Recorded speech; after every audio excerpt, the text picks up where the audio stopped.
चलो चैप्टर 3 का जो इम्पोर्टेंट प्रश्न होगा उसे हम लोग विशेष देखेंगे कि नहीं। क्या है, एक चर वाले रैखिक समीकरण का हल होता है। एक चर वाले रैखिक समीकरण के कितने हल होते हैं?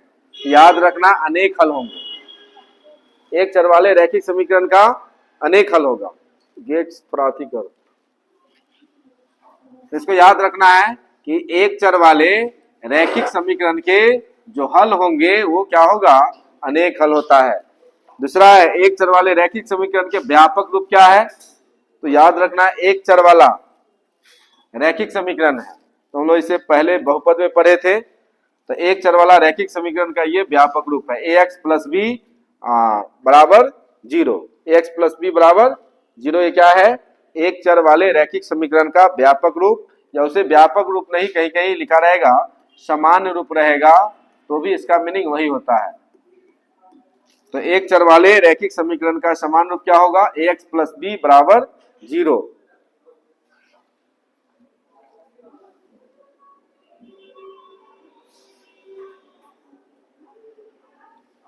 तीसरा प्रश्न, दिए गए दो चर वाले रैखिक समीकरण ax plus b y plus c बराबर 0, ए बराबर 0 हो तो y के मान क्या होंगे? तो y का मान क्या होगा? तो क्या करना है, a के जगह पे 0 दे देना है। a के जगह पे क्या देंगे हम लोग? 0।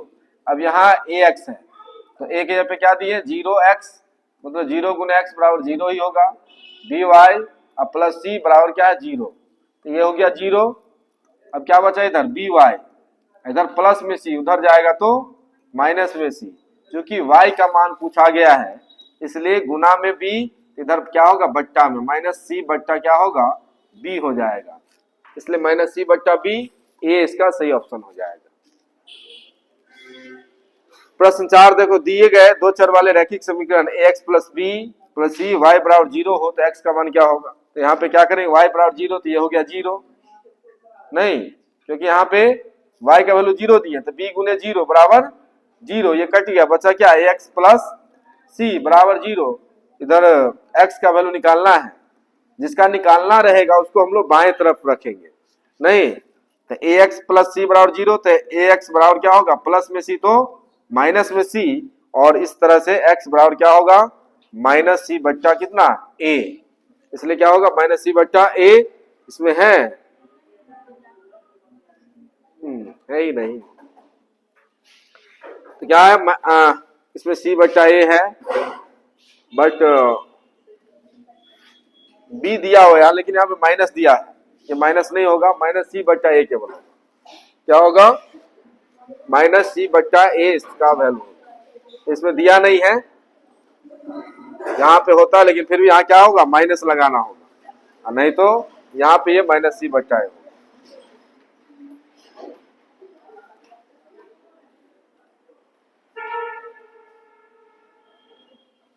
आगे पांचवा है, एक रैखिक समीकरण का घात क्या होता है? तो याद रखना है, रैखिक समीकरण का जो घात होता है क्या होगा?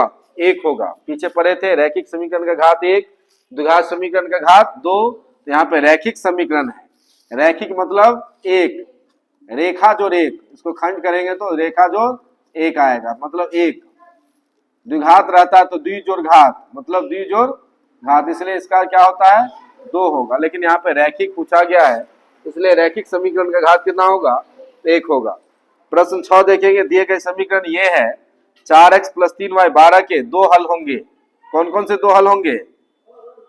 तो 4x प्लस 3y बराबर 12, क्योंकि अब ऐसे प्रश्न वो मेन रूप से ग्राफ जहाँ पे दिया रहता है, ग्राफ से हल करने के लिए यहाँ पे इस तरह का प्रश्न को समझना जरूरी है।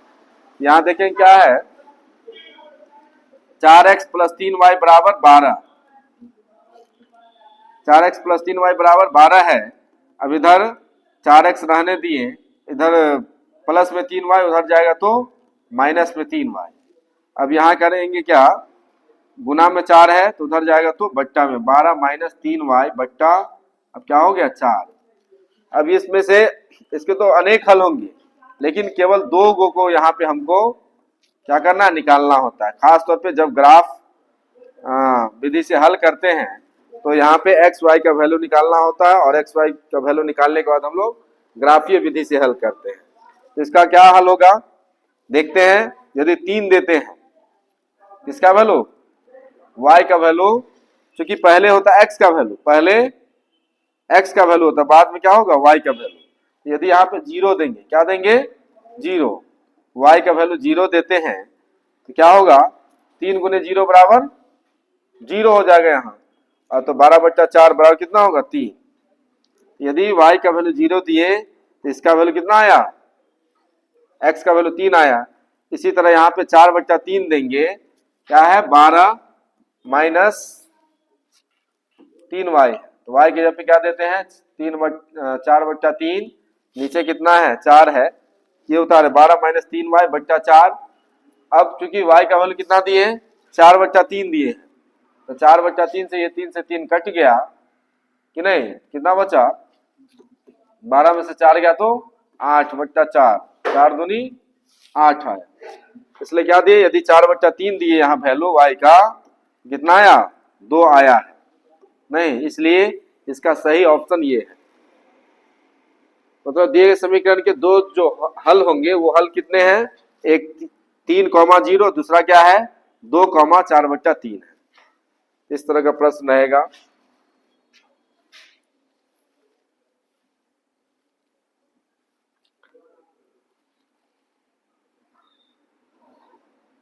अगर दिए गए समीकरण 5x + 3y बराबर a है, x बराबर 1 है, y बराबर 1 है, तो a का मान क्या होगा, तो जहां जहां x है वहां वहां क्या दे देंगे, x का वैल्यू 1 देंगे, तो क्या होगा 5 गुने 1 प्लस है तो प्लस, और y का वैल्यू कितना दिया है 1, तो 3 गुने 1 बराबर कितना होगा a, तो 5 इकाई 5 और 3 इकाई 3 बराबर a, यानी 5 और 3 कितना होगा 8, a का वैल्यू कितना होगा 8 हो जाएगा।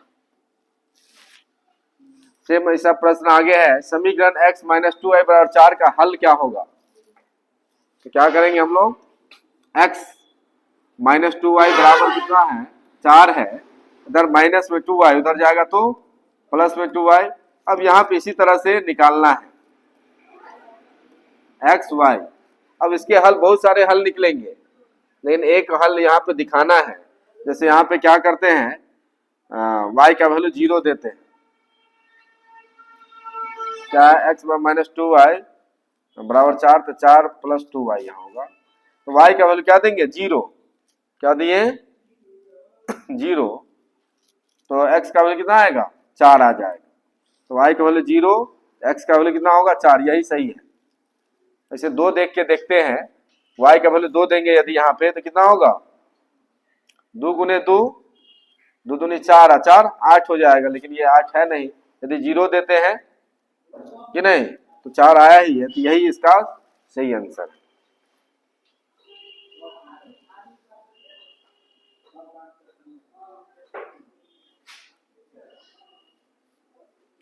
प्रश्न 9 में क्या है, x बराबर 1 y बराबर 1, तो समीकरण ax - 2a का मान क्या होगा, यहाँ पे इसे ही करना है।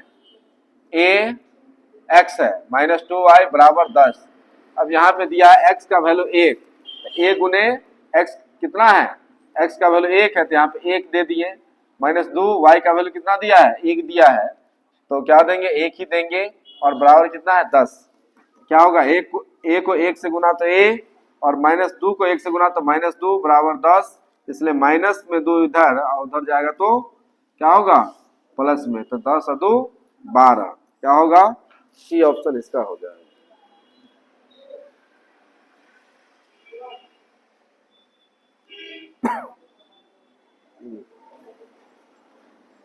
तो ये प्रश्न को देखते हैं, क्या है समीकरण a1x + b1y + c1 बराबर 0 में कौन सही है। वैसे इस तरह का प्रश्न रहता नहीं है, a1x + b1y इसका क्या करेंगे होल स्क्वायर करेंगे, तो चूंकि c का वैल्यू यहाँ दिया नहीं है, वैसे यहाँ पे ये सही हो जाएगा। 11 में है a बराबर bq + r में यदि a बराबर 37 है, b बराबर कितना है 4 है, r बराबर 1 है, तो q बराबर होगा क्या हो जाएगा, चूंकि a क्या है यहाँ पे भाज्य है, और भाज्य बराबर क्या होता है, भाज्य बराबर भाजक गुने भागफल, और प्लस क्या होता है, शेषफल होता है। इसी को हम लोग क्या कहते हैं, ए बराबर बी क्यू प्लस आर।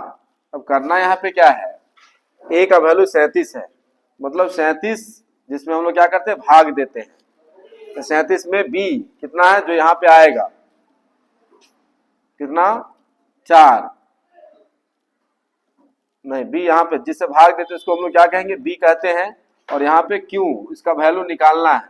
और फिर शेषफल कितना है, एक आता है शेषफल। यदि एक घटा देते हैं कितना बचा, 36।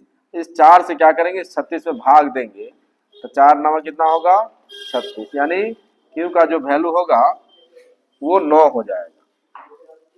और नहीं तो क्या करेंगे, हम लोग इस सूत्र पे बैठा लेंगे। सूत्र क्या है, ए बराबर बी क्यू प्लस आर। तो यहाँ पे लिखें, फिर लिख दे ए बराबर बी क्यू प्लस आर है, और ए का वैल्यू मालूम है कितना, 37, बी का वैल्यू मालूम है कितना, 4 क्यू, और आर का वैल्यू